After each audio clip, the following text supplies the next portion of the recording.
احمد اللہ تعالی ونصلی ونسلم علی رسولہ الکریم، اما بعد۔ سامعین و ناظرین، میں اس چینل پر آپ کے پوچھے گئے خوابوں کی تعبیرات کے حوالے سے حاضر ہوتا ہوں۔ دعا ہے اللہ رب العالمین ہم سب کو اعمال صالحہ کی توفیق عطا فرمائے۔ آج سب سے پہلے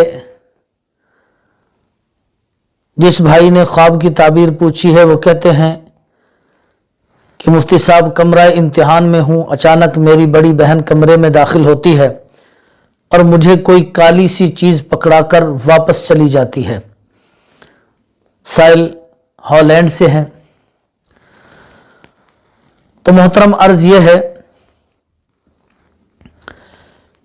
کہ اللہ رب العالمین نے دنیا کے اندر انسان کو ایک مقصد کے لیے رکھا ہے۔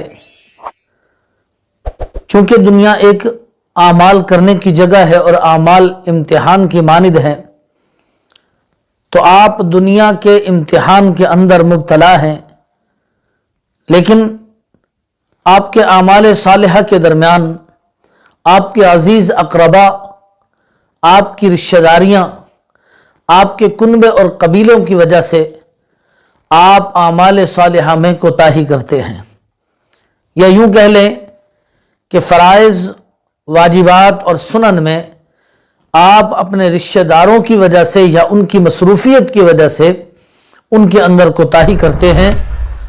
تو کوشش کریں کہ اللہ رب العالمین سے توبہ اور استغفار بھی کریں اور ان اعمال کے اندر کوتاہی ہرگز نہ کریں، کیونکہ انسان دنیا کے اندر ایک امتحان کی تیاری کر رہا ہے۔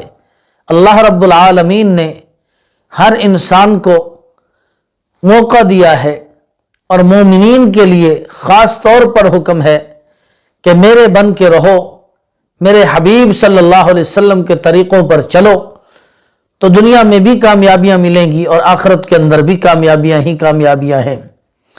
تو عرض کرنے کا مقصد یہ ہے کہ دنیا کیسی بھی چل رہی ہو، فرائض، واجبات اور سنن کبھی بھی ضائع نہ ہوں۔ اگر کسی کمی اور کوتاہی کی وجہ سے رہ جائیں تو پڑھیں، وقت ہو تو وقت میں پڑھیں، وقت نہ ہو تو قضا پڑھیں، لیکن پڑھیں ضرور اور اللہ سے توبہ اور استغفار بھی کریں۔ اللہ رب العالمین مجھے اور آپ کو کہے سنے پر عمل کی توفیق عطا فرمائے۔ السلام علیکم ورحمۃ اللہ وبرکاتہ۔